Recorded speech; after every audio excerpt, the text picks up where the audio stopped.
Olá pessoal, eu sou o professor Alexandre Manisoba de Oliveira e vamos iniciar mais uma aula de Eletromagnetismo 2 para o curso de Engenharia de Controle e Automação do Campus Cubatão do Instituto Federal de São Paulo. Na aula de hoje nós falaremos sobre fibras óticas, guias de ondas superficiais, de elétricas e as próprias fibras óticas. Então, vamos lá.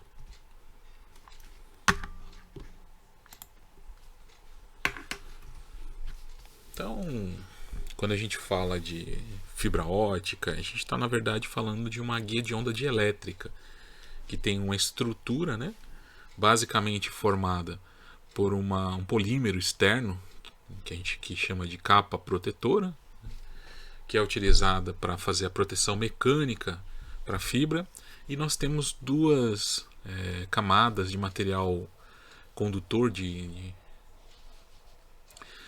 radiação eletromagnética, né, que é a casca e o núcleo. Então a fibra ótica é composta por esses dois meios com constantes dielétricas ligeiramente, né, diferentes, ou seja, com coeficientes de refração aqui ligeiramente diferentes para garantir o confinamento interno da onda eletromagnética. Então a gente pode observar aí diferentes tipos de fibras óticas, né? As fibras óticas multimodo, que tem uma espessura maior, as monomodos, que tem a espessura menor, né? E elas são utilizadas para guiar, né, radiação eletromagnética, não necessariamente no espectro visível. Então vai um alerta aí, nunca olhe diretamente para o interior de uma fibra ótica, porque ela pode sim estar irradiando, né, uma determinada intensidade de radiação eletromagnética que pode vir a danificar aí a retina dos seus olhos. Então tome muito cuidado com isso. Então vamos falar um pouquinho sobre a condição de contorno desse meio de propagação. Então, em um meio não condutor e sem cargas livres com densidade de corrente nula, as equações de Maxwell elas são escritas da seguinte forma. O rotacional do campo elétrico vai ser igual à diferença da intensidade de campo magnética em função do tempo. O rotacional do campo magnético vai ser igual, né, à variação em função do tempo da densidade de fluxo elétrico. Já no caso da análise de fontes e sorvedouros, a gente vai observar uma peculiaridade muito interessante no caso das fibras óticas, como elas não possuem material metálico, né, elas não possuem portadores de carga livres, né, não existe mobilidade, nem tampouco existem portadores. Então, o divergente da densidade de fluxo elétrico é nulo, assim como o divergente da intensidade de campo magnético também é nulo. Então, para meios, né, desta natureza, a resposta do material, do meio de propagação aos campos elétricos e magnético, né, ela vai ser expressa através dessas duas relações constitutivas aqui.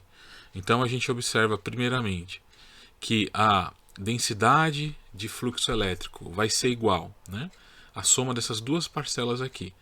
A primeira parcela a gente conhece lá de eletromagnetismo 1, que é o produto da permissividade elétrica pelo campo elétrico. Ou seja, é o produto da forma como o material interage, né, com o campo elétrico e a própria perturbação elétrica, mais, né, a polarização elétrica desse meio, né, da estrutura desse meio. Polarização essa que já pode existir naturalmente, né? Ela pode já existir por conta de domínios elétricos, ou por conta de uma perturbação prévia, ou ela pode surgir em função desse campo elétrico, né, cujo qual está sendo transmitido. E assim como, né, de forma mímica, nós temos também uma relação constitutiva no domínio magnético. Então a intensidade de campo magnético ela vai ser igual à soma de duas parcelas aqui. No caso, uma já conhecida, que é o produto da permeabilidade magnética pelo campo magnético propriamente dito, né? E também pela densidade de dipolos magnéticos, né? Então, eventualmente, aquele meio já pode possuir orientação na forma de domínios de dipolos magnéticos, né? E esses, por sua vez, vão influenciar diretamente na intensidade de campo magnético, logo no fluxo magnético, né? Então vamos falar um pouquinho sobre essa polarização elétrica. Então, considerando a intensidade dos campos eletrostáticos com materiais dielétricos, dentro desses dielétricos, as cargas elas estão numa condição não propícia para a condução. Então, essas cargas elas possuem um determinado domínio de percolação no entorno ali dos seus íons. No entanto, essa percolação ela não se sobrepõe, então você não tem mobilidade da carga como você encontraria, por exemplo, num semicondutor, principalmente dependendo da sua dopagem, né?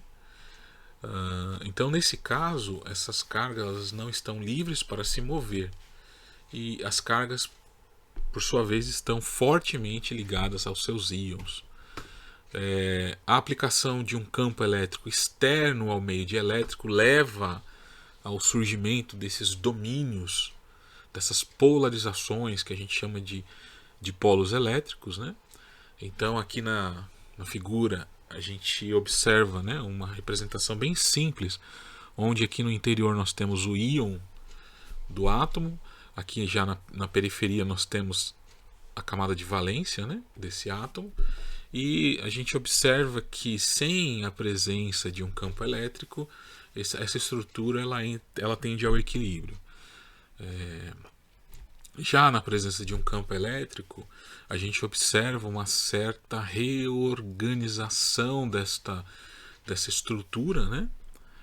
Quase que como se ela estivesse sendo polarizada, né? Então a gente vai ter os seus extremos com cargas elétricas distintas, né? Então é quase que como se nós tivéssemos aí, né, uma relação de duas cargas, né, dois corpos pontiformes carregados, um negativamente, o outro aqui positivamente, né? Então, agora vamos falar um pouquinho sobre o momento de dipolo, que é igual à carga Q multiplicada pelo vetor distância entre essas duas extremidades, né? Ou também entre o centro de massa da carga negativa e o centro de massa da carga positiva.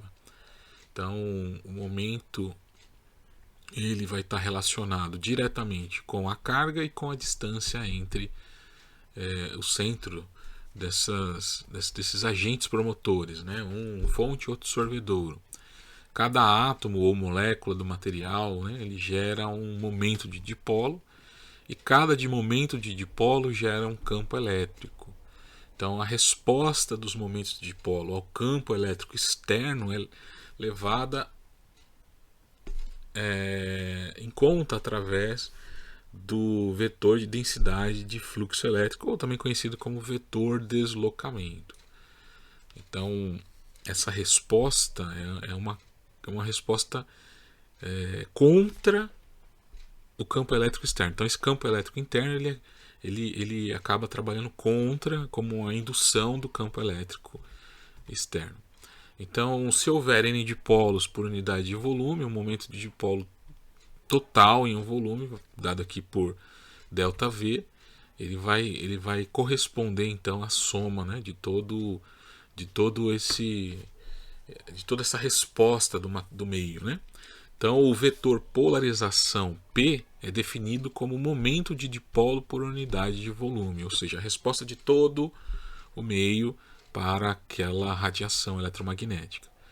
Então, o vetor polarização ele pode ser definido como o limite da função onde esse momento de dipolo total volumétrico, né, ele tende a zero, ou seja, fazendo uma análise elementar desse volume, nós vamos ter então o limite do inverso deste volume, né, vezes todos os enésimos, todos os n dipolos que você vai encontrar naquele elemento infinitesimal. E a sua natureza, a sua unidade vai ser coulomb por metro quadrado. Então, uma outra forma de expressar o vetor de polarização vai ser, igual n vezes o número, né, ou melhor, o valor médio, né, desses dipolos, fazendo ali uma espécie de análise de todos eles. Então o vetor de polarização, ele nesse caso aqui, ele vai ser nulo, porque como a gente pode observar na figura, cada uma destas estruturas moleculares, digamos assim, né? É uma representação muito simplificada. Elas possuem uma orientação diferente, né? Então essa aleatoriedade faz com que elas praticamente se anulem, né? Então nesse caso aqui não haverá, né, o vetor polarização. Já no caso em que você estimula o seu meio com um campo elétrico, você acaba gerando condições para que surja, né, a polarização ou esses dipolos, né, em toda essa estrutura, promovendo então o vetor polarização. Esse, por sua vez, está associado aos dipolos elétricos, logo com as cargas fixas desse meio dielétrico. Então, se aplicarmos um campo elétrico externo em um material dielétrico, observar-se-á o surgimento de um vetor polarização não nulo nesse meio dielétrico. Inclusive, essa é uma das características do efeito capacitivo. Então, em meios isotrópicos, homogêneos e lineares, o vetor de polarização elétrica está relacionado, né, diretamente com o campo elétrico através do que a gente chama de susceptividade elétrica do meio, né? Então, o vetor de polarização elétrica vai ser igual ao produto, né, da susceptividade elétrica do meio pela permissividade elétrica e, por sua vez, o próprio campo elétrico, a própria densidade, intensidade, né, melhor dizer, de campo elétrico. Então, em materiais polares, ou seja, materiais cuja estrutura molecular, por natureza, já é uma estrutura polarizada, o momento, né, de dipolo de cada molécula vai ser, né, diferente de nulo, vai existir ali, mas na ausência de um campo elétrico, como esses dipolos eles estão desordenados, né, você vai ter a polarização elétrica nula. Mas em materiais polares, o momento de dipolo, né, dessas moléculas sendo, né, diferente de zero, ou seja, existindo, elas sendo polarizadas, na ausência de um campo elétrico externo, a polarização elétrica é nula. Mas na presença de um campo elétrico externo aplicado a esse meio, esses dipolos individuais eles acabam se alinhando com esse campo elétrico em uma contrarresposta a esse campo elétrico. Então isso leva um tempo. E se o meio também for homogêneo, isotrópico e linear, a gente também observa que existirá, né, uma igualdade entre essa polarização elétrica e a susciptância vezes a permissividade vezes o próprio campo elétrico. Então, observa-se que o vetor polarização ele tem a unidade de densidade superficial de carga, né? aqui ρS. Então, para um campo elétrico aplicado, é como se duas regiões com densidades superficiais de carga se formassem. Por quê? Porque aqui no interior a gente observa que essas cargas elas tendem a se cancelar, né? Então elas tendem a se cancelar aqui no interior, ok? Já nas extremidades, essas cargas elas são mais densas. Então aqui a gente observa nessa superfície que ela vai ter uma característica mais positiva, enquanto que a superfície aqui inferior vai ter uma característica mais negativa. Então aí a gente vai observar uma densidade de carga positiva na superfície superior e uma densidade de carga negativa na superfície inferior. Então, se considerarmos o volume envolvido, né, por uma superfície fechada S, então vamos imaginar que essa região toda aqui como se fosse uma superfície, né? E aqui a gente está dando o nome dela de superfície S. A quantidade de cargas fixas dentro desse volume vai ser igual, né, a diferença de toda a polarização, né, elétrica em cada um desses elementozinhos de superfície. Então essa expressão é semelhante, inclusive, né, à lei de Gauss, mas ela envolve cargas fixas, que são os próprios dipolos, né? Então, e a lei de Gauss está relacionada com as cargas que são livres, né? Nesse caso aqui não seria possível fazer essa análise com cargas livres. Então, mais especificamente aqui, né, por causa da lei de Gauss, as cargas livres vão ser iguais, né? Elas vão ter essa natureza de equivalência ao produto da densidade de fluxo elétrico por todos os elementos dessa superfície cujo qual ele atravessa, né? Levando em consideração toda a superfície, né? Então a gente vê aí a integração sempre fechada.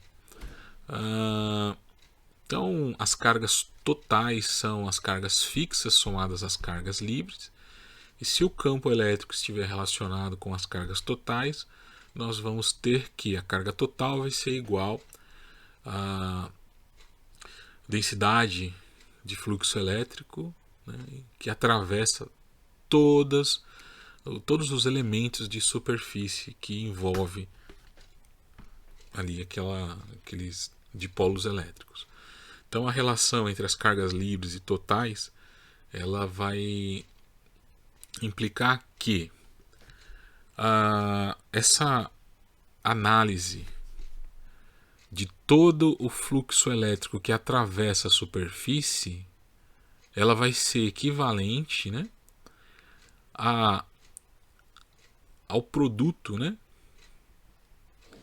da permissividade elétrica pelo campo elétrico, que é a própria componente densidade de fluxo elétrico, só que ela também tem uma outra parcela, que é a própria polarização elétrica, que ela pode ser uma memória de uma condição anterior, de um campo elétrico anterior, ou pode ser uma condição atual, uma reação do meio para a exposição do campo elétrico atual, né?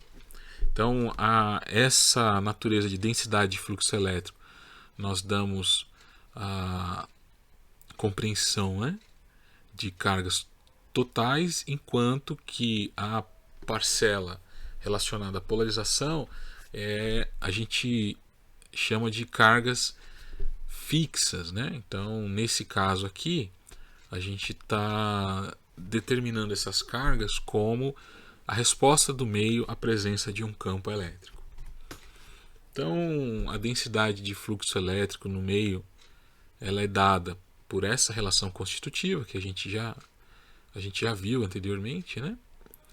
E considerando a relação entre a polarização elétrica e o campo elétrico, nós vamos ter ali uma relação interessante, onde a densidade de fluxo elétrico ela vai ser igual ao produto da permissividade do meio, aqui nesse caso a permissividade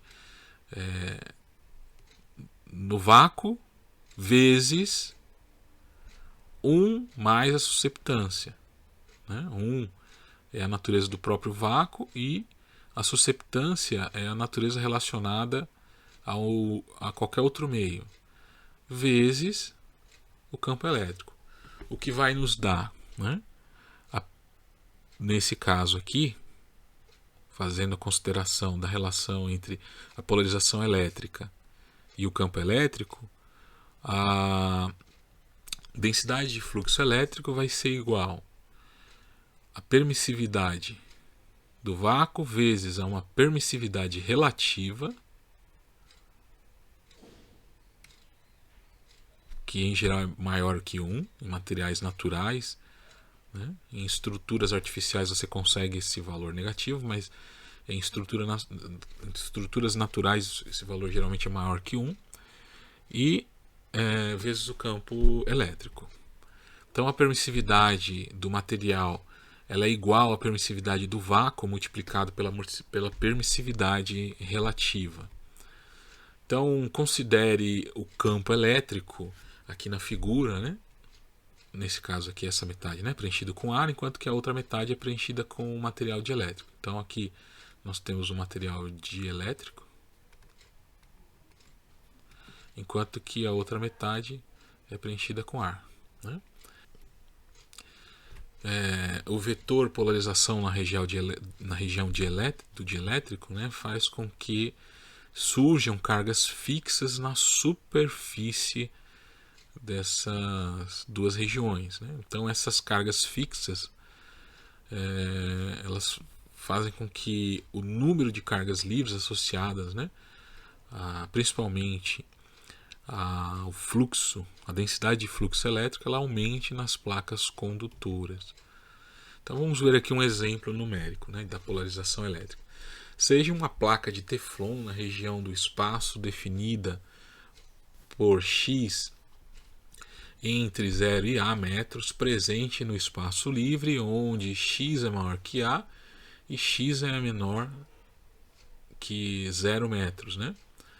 A constante dielétrica do Teflon é igual a 2,1 e a sua susceptibilidade elétrica é igual a 1,1. Fora do Teflon, no espaço livre, existe um campo elétrico que é o campo elétrico externo vai ser igual ao campo elétrico primitivo vezes esse versor AX. E como não há material dielétrico nessa região, a polarização elétrica é nula. Então ele pede aqui para estabelecer a relação entre a densidade de fluxo elétrico interno, o campo elétrico interno e a polarização elétrica interna. Então a gente tem essa condição. A reflexão entre, a relação entre o vetor de densidade de fluxo elétrico e o de campo elétrico no interior do Teflon vai ser dada por essa relação constitutiva. Então, nesse caso, a densidade de fluxo elétrico interno vai ser igual à permissividade relativa vezes a permissividade no vácuo vezes o campo elétrico interno. A permissividade relativa é 2,1.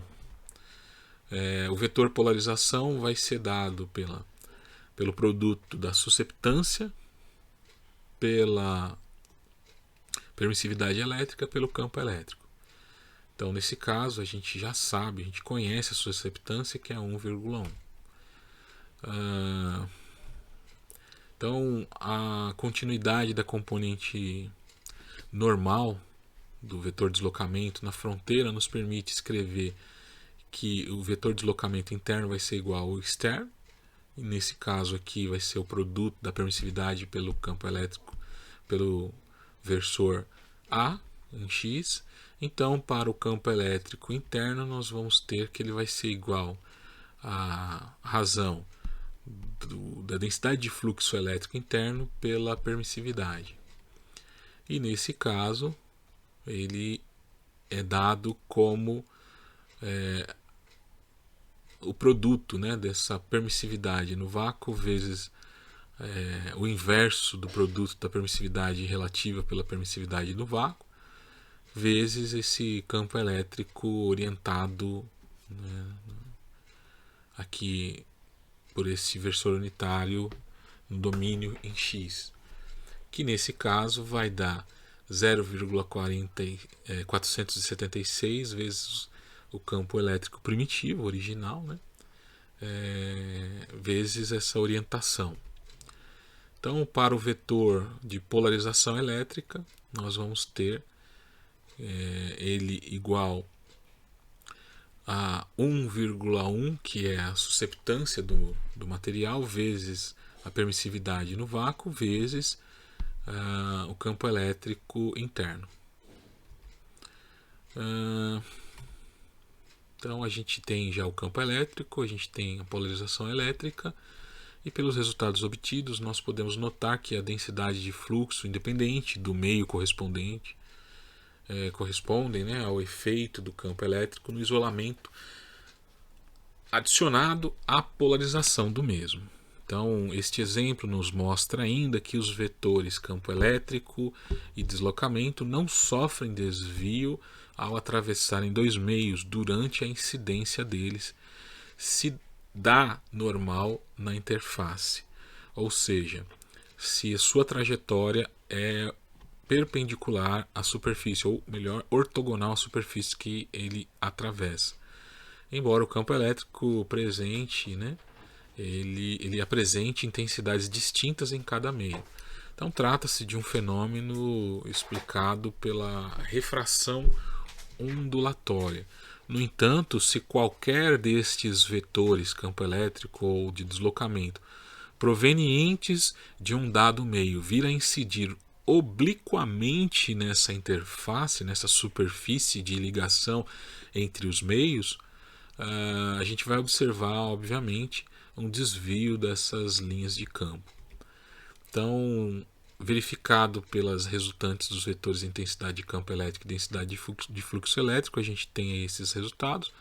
Vamos então encontrar a relação entre as direções do campo elétrico e vetor de deslocamento nesses materiais. Então, seja α1 e α com índice 2, os ângulos que os respectivos vetores deslocamento 1 e 2 formam com a superfície tangente à interface no ponto de contato ou de incidência.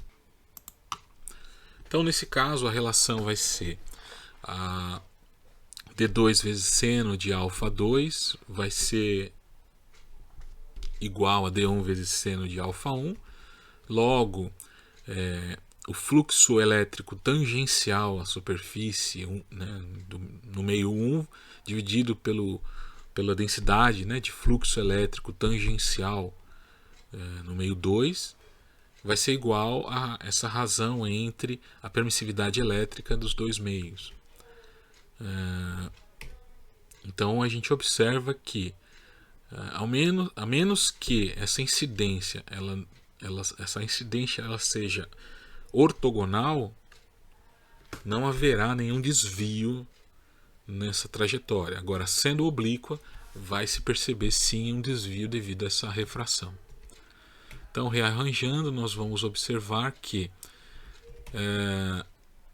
a tangente de α2 vai ser igual ao produto da tangente de α1 pela razão da permissividade no meio 1 e no meio 2. Então, como a magnitude e densidade do fluxo na região 2 ela é dada na forma semelhante a uma hipotenusa, nós vamos ter que ela vai ser igual, né, a raiz quadrada da densidade de fluxo normal ao quadrado mais a densidade de fluxo tangencial, né, no meio 2 também ao quadrado. Então, como a magnitude ela já foi expressa aqui utilizando-se do teorema de Pitágoras, né? Então esta pode ser expressa em função da magnitude, né, desse vetor de deslocamento na região 1. Então, dessa forma, a densidade de fluxo elétrico na região 2 vai ser igual ao da região 1 vezes a raiz quadrada do seno ao quadrado de α1 mais o quadrado da razão da permissividade elétrica do meio 2 pelo meio 1 vezes o cosseno ao quadrado de α1. Então, por um raciocínio análogo, fica fácil verificar agora que a magnitude do campo elétrico no meio 2 será dada em função do campo elétrico no meio 1 pela expressão semelhante, né, análoga. Então, por essas expressões, pode-se perceber que a densidade de fluxo elétrico é maior na região de maior permissividade. E o campo elétrico, por sua vez, é maior na região com menor permissividade. Então, aqui a gente pode observar que a região X maior que 0 metros contém, né, um dielétrico tal qual a permissividade relativa nele é igual a 3, e na região X menor que 0 metros, o epsilon relativo ele é igual a 5. Se o campo elétrico na região 2 for igual a 20 em X, 30 em Y e menos 40 em Z volts por metro, aqui ele pede para a gente encontrar a densidade de fluxo elétrico no meio 2, no meio 1, o campo elétrico no meio 1 e a polarização elétrica no meio 1. Então, nesse caso, a gente pode obter dessa forma, né, a densidade de fluxo elétrico no meio 2, através do produto da permissividade pelo campo elétrico no meio 2. Então, a componente normal e a tangencial ficam perfeitamente identificadas segundo as condições propostas pelo problema. E das condições de contorno em x igual a 0, nós vamos obter aqui a densidade de fluxo elétrico normal no meio 1, que é igual à mesma densidade, né, no meio 2. O campo elétrico tangencial no meio 1 vai ser igual ao campo elétrico tangencial no meio 2. Logo, a gente tem essa relação. E através dessa relação a gente pode obter então a densidade de fluxo elétrico tangencial no meio 2 e no meio 1. E a partir daí a gente consegue obter a densidade do fluxo elétrico no meio 1. Para obtermos o campo elétrico a gente tem essa relação. E através dela nós obtemos o campo elétrico e a densidade no meio, né? A densidade do fluxo elétrico vai ser igual à soma da polarização elétrica pelo produto, né? A soma da polarização elétrica com o produto da permissividade elétrica pelo campo elétrico. Então, a gente isolando essa polarização, a gente vai ver que ela vai ser igual a esse produto, né? Nesse caso aqui, a densidade de fluxo elétrico vezes o epsilon, né? A permissividade relativa no meio 1 menos 1. E aí, a gente fazendo a distributiva, a gente vai encontrar então a polarização elétrica no meio 1. Então, este exemplo ele nos mostra que em módulo a densidade de fluxo elétrico vai ser de 180,28 vezes o epsilon 0 coulombs por metro quadrado. O campo elétrico no meio 1, né, vai ser igual a 60,09 volts por metro quadrado. A densidade de fluxo elétrico no meio 2 vai ser igual a 269,26 vezes epsilon 0, né, que é a permissividade no vácuo, coulombs por metro quadrado, e o campo elétrico no meio 2 vai ser igual a 53,85 volts por metro quadrado. Neste caso, podemos então observar que como a permissividade relativa no meio 1 é menor que a permissividade relativa no meio 2, a densidade de fluxo elétrico no meio 1 vai ser menor do que no meio 2, logo o campo elétrico no meio 1 vai ser maior do que o campo elétrico no meio 2. Então, a resposta do meio aos campos elétrico e magnético do sinal óptico será dada por essas relações constitutivas, como nós vimos anteriormente, sendo a densidade de fluxo elétrico igual à soma da polarização elétrica do meio e com essa outra componente, essa outra parcela que é o produto, né, da permissividade elétrica do vácuo vezes o campo elétrico. Já a intensidade de campo magnético vai ter uma relação constitutiva semelhante, que vai ser igual a uma soma de uma parcela que está relacionada a uma espécie de polarização do meio, mas nesse caso no domínio magnético. Então a gente chama de densidade, esse vetor M a gente chama de densidade de dipolos magnéticos ou de magnetização, mais o produto da permeabilidade magnética do meio pela intensidade, pelo campo magnético, né? pelo próprio campo magnético. Então essa resposta é dada pela expressão onde C é a velocidade da onda eletromagnética propagada no vácuo, e a polarização ela expressa de maneira que a fibra ótica ela responde à presença, né, deste campo elétrico, e esse por sua vez pode ser escrito, né, em termos da transformada de Fourier dada por essa expressão, onde x é a susceptibilidade linear e a intensidade, ela sendo alta nesse meio, a relação entre a polarização e o campo elétrico ela pode não ser linear. Então, para esse caso, o campo elétrico pode ser dado na forma, né, em termos da transformada de Fourier. E aí nós podemos então explorar alguns fenômenos que ocorrem, sobretudo ao fazermos uma análise na forma de fendas, né? Então, falando um pouquinho de difração, refração, reflexão, interferência e polarização, aqui na figura 1, trazida do Haliday-Resnick, volume 4, a gente pode observar que, de uma forma bem lúdica, né, uma forma de onda que atravessa uma fenda, cuja abertura dessa fenda, né, vamos chamar aqui de distância D. Se ela for muitas vezes maior que o comprimento de onda, né, se ela for muitas vezes maior que o comprimento de onda, a gente observa que não haverá nenhuma perturbação na frente de onda.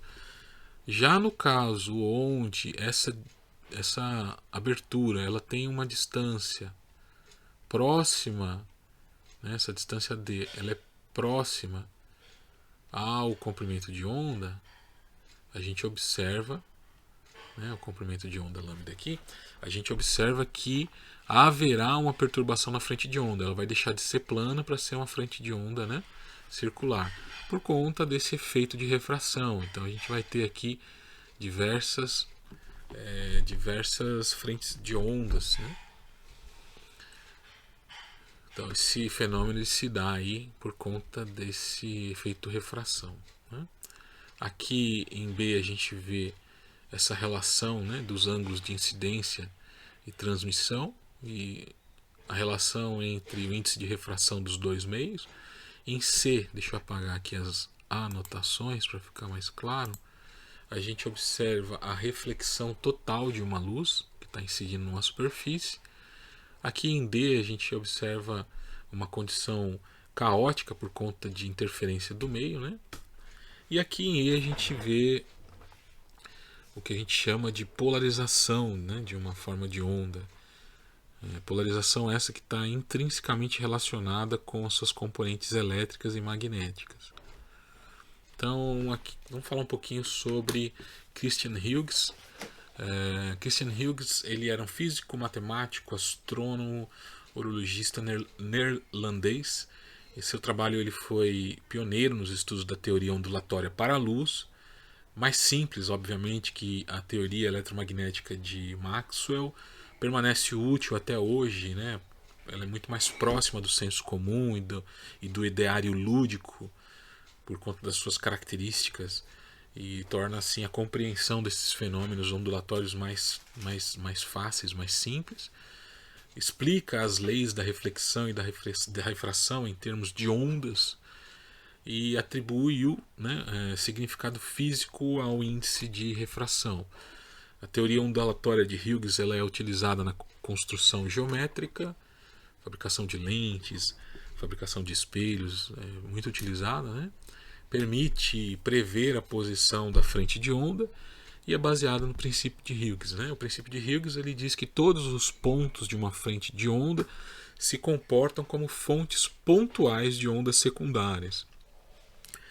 Depois de um intervalo de tempo t, a nova posição da frente de onda é dada por uma superfície tangente a essas ondas secundárias. Então aqui nós vemos na ilustração, também tirada do Haliday-Resnick, vários pontos, né? Aqui representados por esses pontos em preto, que são fontes de luzes, né? E essas fontes aqui, vamos estudar isso aqui, por exemplo. Ela é uma fonte de luz omnidirecional, ela está irradiando aqui de tal forma que a frente de onda seja circular aqui. Ó. Como a gente está estudando no plano, a gente chama de circular, mas se estivéssemos estudando no volume, ela seria uma frente de onda esférica, né? E depois de uma determinada distância aqui, né, ao se somar essas frentes de onda, então eu vou somar essa frente de onda aqui, mais essa, mais essa, mais essa, mais essa, acaba se repetindo aqui uma frente de onda plana. Então essa é a teoria dele. Então inicialmente a frente de onda viajando no vácuo está no plano AB. Depois do intervalo ΔT, a frente de onda estará no plano DE. Distante a velocidade da luz vezes esse intervalo de tempo do plano AB. Analogamente, se o plano AB analogamente, se no plano AB há várias fontes pontuais de luz e essas estivessem emitindo simultaneamente no instante t igual a zero, depois do intervalo ΔT, o raio R dessas ondas esféricas ele vai ser, né, exatamente igual ao produto da velocidade da luz pelo tempo percorrido. Então vamos ver aqui nessa animação se nós estimularmos, né, essas fontes de luz simultaneamente, a frente de onda ela se mantém numa dada direção aqui, né? Agora, se a gente variar o tempo de alimentação dessas fontes, né, dessas pequenas lâmpadas, a gente vai observar um fenômeno muito interessante. Mesmo não mudando a posição das lâmpadas, a gente acaba mudando a direção do feixe, né? Então, agora vamos alimentar com diferentes tempos em cada uma das lâmpadas. Então, observe na animação. Uma lâmpada vai acender primeiro que a outra, então você acaba mudando a direção do feixe principal ou da frente de onda. Então aqui a gente observa uma mudança do feixe, né, mesmo sem mudar a posição das lâmpadas. Segundo caso aqui, vamos voltar aqui, deixa eu voltar.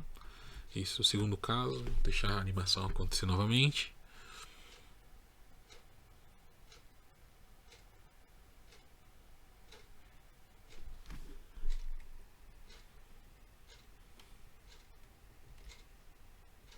Então a gente varreu aqui toda essa região.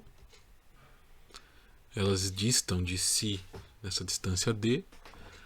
Essas foram as direções em que o feixe se propagou.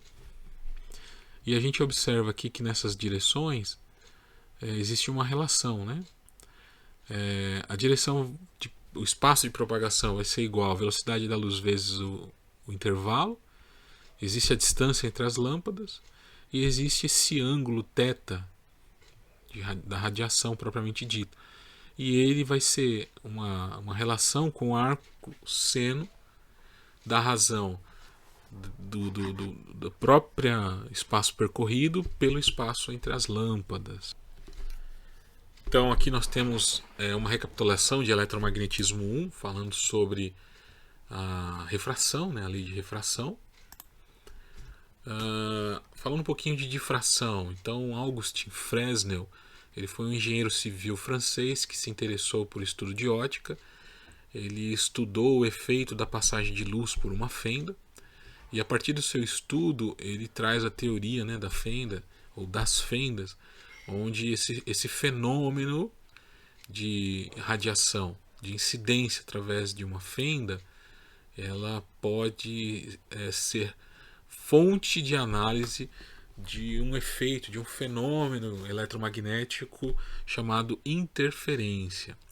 Então a gente observa que uma fonte de luz incidindo num conjunto de fendas, ele vai promover uma grande intensidade de luz numa determinada posição central aqui da fenda, só que também vai se observar uma série de pequenas perturbações laterais, né, comprovando, né,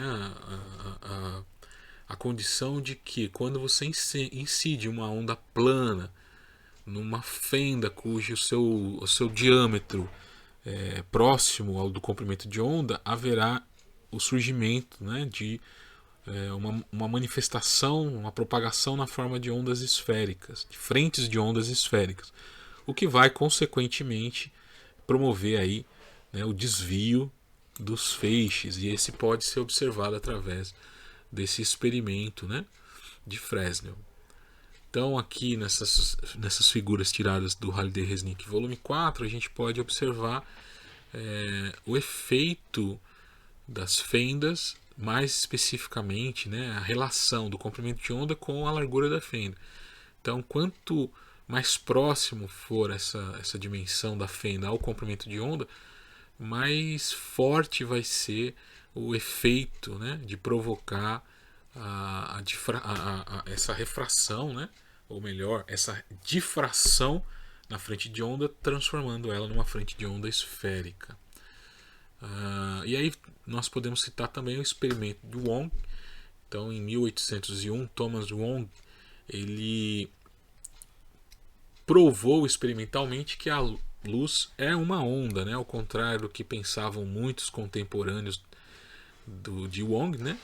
O que o cientista fez foi demonstrar que a luz sofre interferência como as ondas do mar, ou seja, os máximos eles se somam, assim como os máximos e mínimos eles se subtraem, né? Então as ondas sonoras e todos os outros tipos, nas ondas sonoras e em todos os outros tipos de ondas. Além disso, ele conseguiu medir o comprimento de onda médio da luz, visível, diga-se de passagem. O valor obtido foi de 570 nanômetros. Então, esse valor medido está surpreendentemente próximo ao valor atualmente aceito, que é de 555 nanômetros.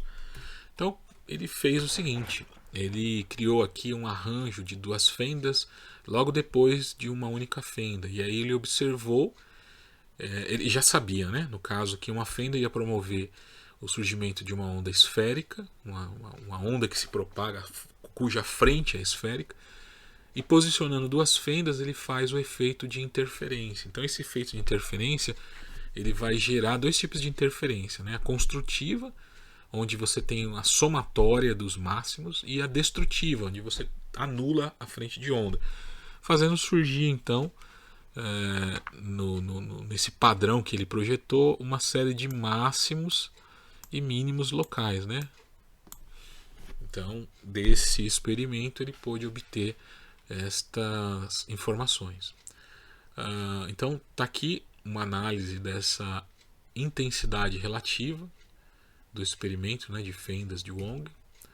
Então, com uma única fenda, essa é a intensidade, né, ou seja, no centro, né, ou seja, na superfície de incidência, no ponto que está centralizado com a fenda, você tem maior intensidade, e nos demais pontos você vai ter perturbações na forma de interferências destrutivas e construtivas, né? E se você tiver duas fendas, você vai ver que esse padrão ele se manifesta, né, na forma de interferências também. Então, temos aqui uma frente de onda incidindo na superfície, na interface, de forma ortogonal, né? É uma interface vidro-ar. A transmissão ela vai ser praticamente na mesma direção. Ela vai ter uma pequena reflexão, né, dependendo dessa relação aí de índice de refração dos dois meios. Agora, se essa incidência ocorrer de forma oblíqua a essa superfície, é possível, né, observar que vai surgir uma refração nesse ângulo de incidência, né, nesse feixe, em decorrência dessa diferença dos índices de refração. E isso pode ser observado, né, até o que a gente considera o ângulo crítico, né? Então, quando a gente encontra o ângulo crítico, já não existe mais transmissão, né? Ou seja, a onda já não consegue mais atravessar essa interface. E aí ela passa a ser totalmente refletida. Então ela se mantém no meio 1 a partir desse ângulo crítico, né? Então esse é o princípio de funcionamento de uma fibra ótica. Então você tem dois meios dielétricos, condutores de luz, só que com índices de refração diferentes, né? E aí, dependendo do ângulo de ataque dessa onda, ela vai ser, né, confinada no interior da fibra ótica, porque esse ângulo ele não supera o ângulo crítico da fibra. Se superar o ângulo crítico, né, vamos supor que essa incidência ela seja aqui dessa forma, então fatalmente vai haver aqui, né, a fuga dessa frente de onda para fora da fibra, né? Então aqui a gente observa a ilustração de diferentes modos de propagação. Então no primeiro caso é a fibra multimodo de índice de degrau.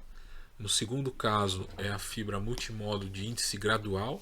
Qual a diferença das duas? Basicamente, a índice integral você tem uma relação, né, direta e discreta do índice de refração com a posição no interior da fibra. Né, ou seja, você vai ter, né, dois índices de refração diferentes aqui, distintos, discretos. Já no caso do multimodo, essa variação do índice de refração de N1 para N2 ocorre gradualmente à medida que você vai entrando no interior dessa fibra. E tem o modo, né, o tipo monomodo, que vai operar aí basicamente com um ângulo, né, muito grande, um ângulo muito grande, quase que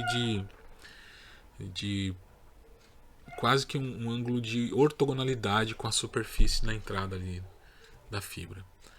Então, falando um pouquinho da estrutura básica da fibra ótica, a forma mais simples de uma fibra ótica ser constituída, né, é do núcleo com índice de refração N1 e uma casca com índice de refração N2, sendo que o índice de refração no núcleo é maior do que o índice de refração na casca. Então essa fibra ela é conhecida como índice de degrau ou fibra de índice de degrau. Aqui nós vemos diferentes medidas, né, para diferentes modos de operações de fibra. Então aqui a gente tem o corte, né, a seção transversal de uma fibra multimodo, e a gente tem as seguintes estruturas, né? A gente tem aqui uma estrutura mais externa, que é uma capa polimérica para suportar, né, o lançamento da fibra e preservá-la da ação dos intempéries, aqui na cor cinza, né? Depois a gente tem uma capa plástica azul para fazer o controle, para manter, né, para manter a estrutura da fibra intacta, para fazer uma espécie de proteção, né, interna da fibra. Depois a gente tem aqui uma camada de silicone, representada aqui na cor branca. Depois a gente tem, isso vai dar também um suporte mecânico, né? No caso da fibra. Depois a gente tem a fibra ótica propriamente dita, né? Que é a casca e o núcleo, aqui representado nas cores laranja. Então essa região anelar laranja e essa região central vermelha. Então haverá reflexão total na fronteira de separação entre os dois meios dielétricos perfeitos quando o ângulo de incidência for maior ou igual a esse ângulo crítico, né? E quando o índice de refração do meio onde a onda, né, está sendo originada, no caso aqui o índice no meio 1, for maior do que no meio onde a onda está sendo transmitida, né, meio 2. Cone de aceitação é esse ângulo volumétrico, né? Esse ângulo sólido que fica compreendido dentro da região dos limites do ângulo crítico, né? Qualquer incidência fora desse cone de aceitação, você não vai garantir reflexões internas. Você poderá ter aí atenuação do seu sinal eletromagnético, né? Em decorrência de absorção das outras camadas, né? Historicamente, o físico John Tyndall ele demonstrou o princípio do guiamento de luz através de um feixe de luz atravessando ali um pequeno fio de água, né? Que saía de um furo em um balde. Então, falando um pouquinho do sistema de fibra ótica, a gente tem uma informação a ser transmitida. Essa informação passa por um transdutor, se torna um sinal elétrico, passa, né, por um codificador e um modulador. Então esse sinal elétrico é codificado ou modulado, passa por um novo transdutor que vai converter o sinal elétrico em um sinal luminoso, uma onda eletromagnética, né? Que nesse caso aqui é um fotoemissor, podendo ser qualquer um desses dispositivos, em especial um diodo laser, né? Depois ele passa pela fibra propriamente dita. A fibra vai ter lá um sistema de regeneração óptico. Esse sinal vai chegar num fotossensor, pode ser um diodo PIN, pode ser um dispositivo fotossensível, vai transformar esse sinal num sinal elétrico, passa pelo transdutor e você tem por final a informação aqui recebida, né? Então, os tipos de modulação em comunicações ópticas são analógico, onde a intensidade do feixe de luz portador varia continuamente, e o digital, onde é discreta essa variação. As vantagens para se utilizar sistemas ópticos em contraste à comunicação com sistemas de cabeamento guiado com guias de ondas metálicas, cabo coaxial, por exemplo, par trançado, ou guias de ondas de perfil quadrado, circular, retangular, enfim. Você vai ter baixas perdas, né? Chega a ser inferior a 0,3 dB por quilômetro, e as atenuações típicas em diferentes meios de comunicação podem ser observadas aqui nesse gráfico, né, onde você tem frequência pelo comprimento. Largura de banda, né, teoricamente a fibra ótica permite uma capacidade de transmissão 10.000 vezes maior do que um sistema de micro-ondas cabeado, por exemplo. O aumento da banda passante implica, né, em um maior número de canais de voz ou dados em um mesmo circuito. E a maior banda passante da fibra ótica ocorre devido à sua faixa de frequência de transmissão ser muito mais elevada que nos demais sistemas de micro-ondas. A gente está falando aqui de frequências elevadíssimas, né? Que estão aí na ordem de terahertz, enquanto que as frequências de micro-ondas estão na ordem de gigahertz, né? Então é uma distância significativa. Vantagens: pequenas dimensões, baixo peso, imunidade à interferência eletromagnética, isolamento elétrico, resistência física e grande flexibilidade, maior segurança das informações, alta resistência à agressividade, né, ataque de agentes químicos e à variação de temperatura, porque não tem partes metálicas, então não tem problema com o coeficiente de dilatação. Agora, nem tudo são flores, existem desvantagens no uso de fibras óticas. Fragilidade das fibras óticas sem encapsulamento, dificuldade de conexão das fibras óticas, requerem equipamentos caríssimos para fazer a conexão, acopladores do tipo de derivação, tipo T, com perdas muito altas, impossibilidade de alimentação remota dos repetidores, alto custo para implementação, dificuldade de alimentação até o assinante, no caso de voz, requerendo soluções alternativas adicionais de no breaks e baterias, que encarecem muito a instalação desse tipo e a manutenção desse tipo de canal.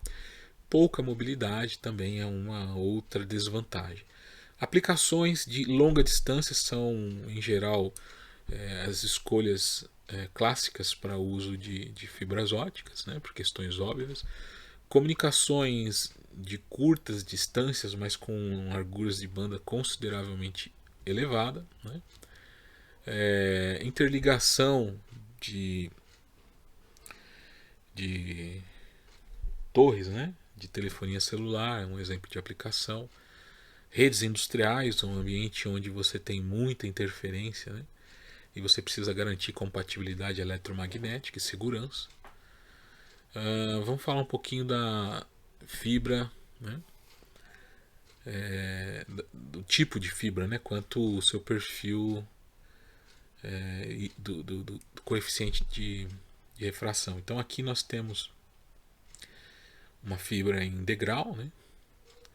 E a gente observa que ela tem duas regiões com índice de refração, né, da casca, N2, e o índice de refração maior no núcleo, N1, né? Aqui a gente vê uma fibra, né, cujo índice de refração ele é gradual, ele não é em degrau, né? Então você tem, à medida que você vai indo em direção do centro da fibra, você vai tendo um aumento gradual do índice de refração, né? E à medida que você se distancia do centro da fibra, você vai tendo uma redução gradual. E a diferença ela pode ser observada através dessa ilustração, né? Na fibra em índice de degrau, você vai ter ali uma transmissão praticamente linear, enquanto que na índice gradual você vai ter aí uma transmissão em arcos, né, ou semiarcos.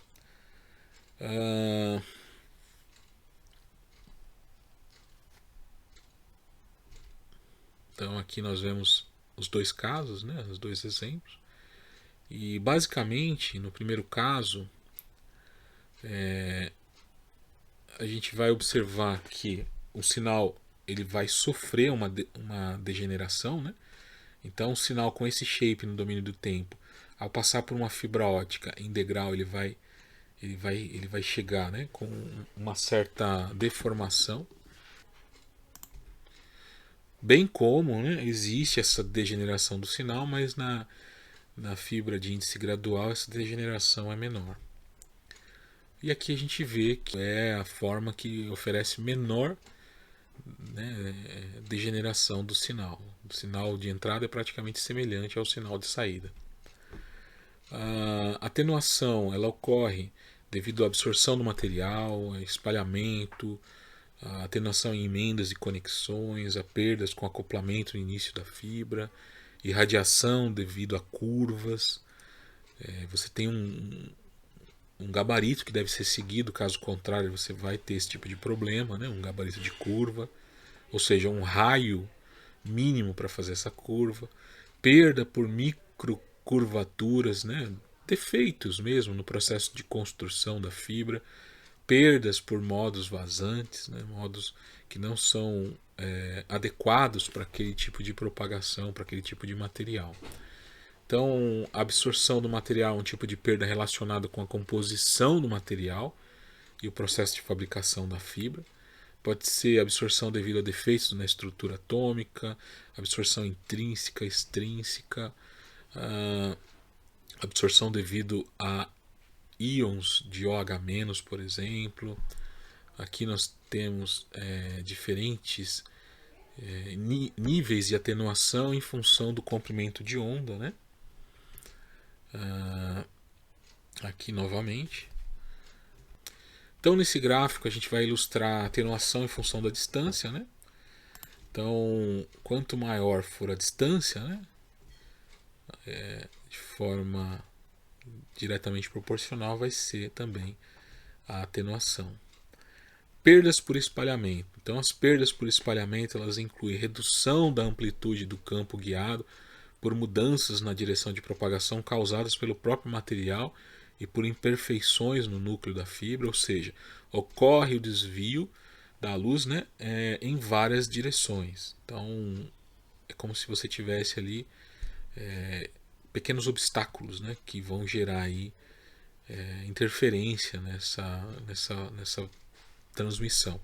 Isso pode ocorrer devido a flutuações térmicas no processo de fabricação, variação na pressão, né, velocidade de deposição, enfim. Ocorre por conta de pequenas bolhas, variação no perfil e no índice de refração. Isso são características, né, da fibra e do processo de construção que estão diretamente relacionadas com esse tipo de perda. Então, quanto mais preciso e de melhor qualidade for o material e o processo de fabricação, menor serão as perdas por espalhamento. Perdas por deformações mecânicas na forma de microcurvaturas, né, ou macrocurvaturas também. Então você vai ter aí uma curva que é feita fora de um raio especificado, né, ou você vai ter também microcurvas no interior devido a defeitos mecânicos propriamente dito, né, mau uso na hora do lançamento, enfim. Então todos esses tipos de atenuação geram perdas, né, nos sistemas de fibra ótica.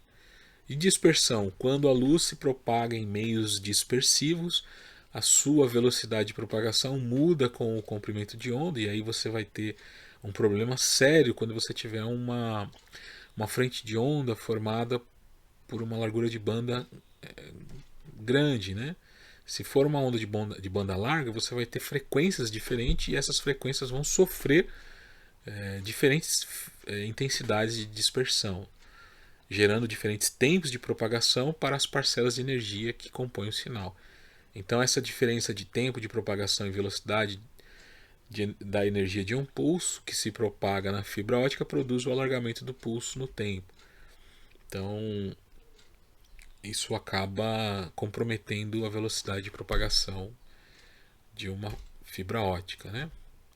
Então imagine que você tem lá um trem de pulso para percorrer um determinado traçado, né?